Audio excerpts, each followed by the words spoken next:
Hello दोस्तों, आत्मा का विज्ञान the science of soul series में अब तक हमने समझा कि आत्मा शाश्वत है और हमारे इस भौतिक यानी कि मटेरियलिस्टिक बॉडी से अलग है। आत्मा का स्थान हृदय में होता है और इसका आकार परमाणु के बराबर होता है। जैसे हम अपना शरीर देख सकते हैं लेकिन बुद्धि या इमोशंस नहीं देख सकते, इसी तरह आत्मा बहुत सूक्ष्म है जो कि केवल ध्यान के द्वारा ही देखी जा सकती है। छांदोग्य उपनिषद के अनुसार आत्मा पाप, वृद्धावस्था, मृत्यु, दुख, भूख और प्यास से मुक्त होती है। जो लोग अपनी आत्मा को नहीं पहचानते और सच्ची इच्छाओं को नहीं जानते, उन्हें किसी भी लोक में स्वतंत्रता नहीं मिलती। इसके विपरीत जो लोग आत्मा को पहचानते हैं वे हर स्थान पर स्वतंत्रता का अनुभव करते हैं।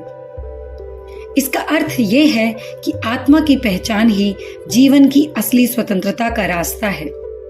आसान शब्दों में समझते हैं दोस्तों, जब तक आप नहीं जानेंगे कि शरीर के अंदर एक आत्मा है जिसका रियल स्वभाव या नेचर है प्रेम करना और प्रेम पाना, तब तक आत्मा एक शरीर से दूसरे शरीर में जाती रहेगी और कभी स्वतंत्र नहीं हो पाएगी।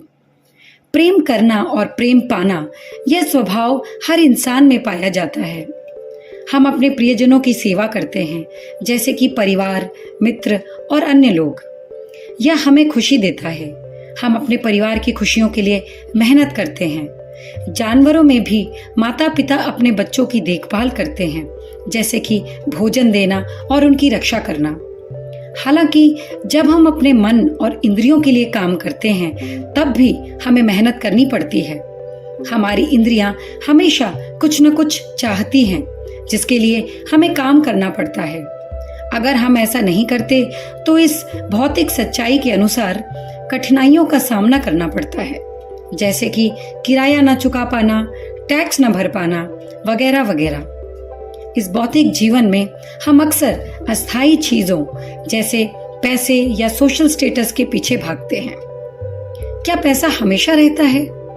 क्या कोई सदा के लिए किसी पद पे रहता है, जैसे किसी देश का प्रधानमंत्री हो? नहीं दोस्तों, लेकिन इस मटेरियल वर्ल्ड में हम अपनी इंद्रियों के दास बने हुए हैं और केवल सेंस ग्रेटिफिकेशन यानी कि इंद्रिय तृप्ति में लगे हुए हैं। जैसे कि अच्छा खा लूं, पहन लूं, देख लूं, सुन लूं, ये सब काम हम अपने सेंस ऑर्गन्स को सेटिस्फाई करने के लिए करते हैं। हर कोई व्यक्ति मालिक बनना चाहता है, लेकिन गौर से सोचिए, क्या हम मालिक हैं या अपने इंद्रियों के दास? हर जीव किसी न किसी रूप में सेवा में लगा होता है। भौतिक दुनिया में हम दूसरों की सेवा करते हैं, लेकिन इसका फायदा बहुत कम होता है। अक्सर लोग अपनी पहचान और शक्ति के कारण स्वामी बनने की कोशिश करते हैं, लेकिन यह एक भ्रांति है। जब मृत्यु आती है तो कोई भी अपने धन या शक्ति के साथ बच नहीं सकता। हमें अंततः मृत्यु के सामने झुकना पड़ता है। वेद यह सिखाते हैं कि हमें अपने प्रेम और सेवा को सर्वोच्च आत्मा यानी कि परमात्मा की ओर मोड़ना चाहिए। सर्वोच्च आत्मा ही प्रेम का असली स्रोत है। जब हम भौतिक दुनिया में अपने आध्यात्मिक स्वभाव को भूल जाते हैं, तब हम दुख, चिंता और अन्य मानसिक परेशानियों का सामना करते हैं। जब हम ये भूल जाते हैं कि हम उस परमात्मा के अंश हैं, तो हमें मटेरियल वर्ल्ड की हर गतिविधियां परेशान करती हैं।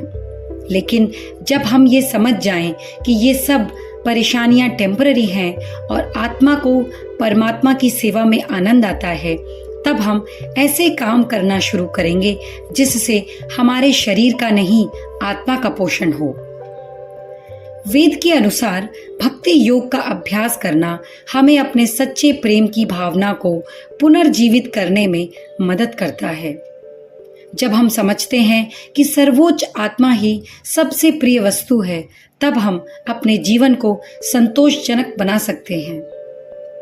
आपने अनुभव किया होगा कि जब कभी आप एकांत में बैठ के यूनिवर्स या परमात्मा से कनेक्ट करने की कोशिश करते हैं और कुछ पल के लिए कनेक्ट कर भी पाते हैं तो आपको परम शांति महसूस होती है। ऐसा क्यों दोस्तों? ऐसा इसलिए कि हमारी आत्मा का स्वभाव ही है शांत रहना, बट वो इस मटेरियल वर्ल्ड में आकर अपना स्वभाव भूल गई है। जब हम अपनी ये कॉन्शियसनेस वापस लाने की कोशिश कर रहे हैं कि हमारी पहचान क्या है, तो ये भी सर्वोच्च आवश्यक है कि हम परमात्मा के साथ अपने संबंध को भी समझें। योग का उद्देश्य इस संबंध को पुनः प्राप्त करना है। योग का अर्थ है जोड़, आत्मा का परमात्मा से योग। मॉडर्न साइंस मतलब आधुनिक विज्ञान आत्मा और शरीर के बीच के संबंध को समझने में कठिनाई महसूस करता है। अगर शरीर केवल एक मशीन है तो आत्मा और चेतना का एकीकरण कैसे होता है? भगवद गीता में कहा गया है कि परमात्मा सब कुछ जानता है और सभी जीवों के हृदय में निवास करता है। इसे पहचानने के लिए हमें ध्यान, ज्ञान या भक्ति की मदद लेनी चाहिए। जब हम परमात्मा को समझते हैं तो हम यह भी समझ पाते हैं कि सभी जीव एक ही आत्मा से जुड़े हैं। जब हम इस बात का अनुभव करते हैं तो हम आपसी संबंध को और गहरा बना सकते हैं। परमात्मा हमें एकजुट करता है और हमारे आत्मा और भौतिक शरीर के बीच का संबंध बनाता है। जब हम इस संबंध को जान लेते हैं तो हम अपने अस्तित्व को सही ज्ञान प्राप्त करवाने में मदद करते हैं। यह ज्ञान हमें मानसिक शांति और संतोष देता है। परमात्मा के माध्यम से हम अपने भीतर और बाहर दोनों में एकता का अनुभव कर सकते हैं।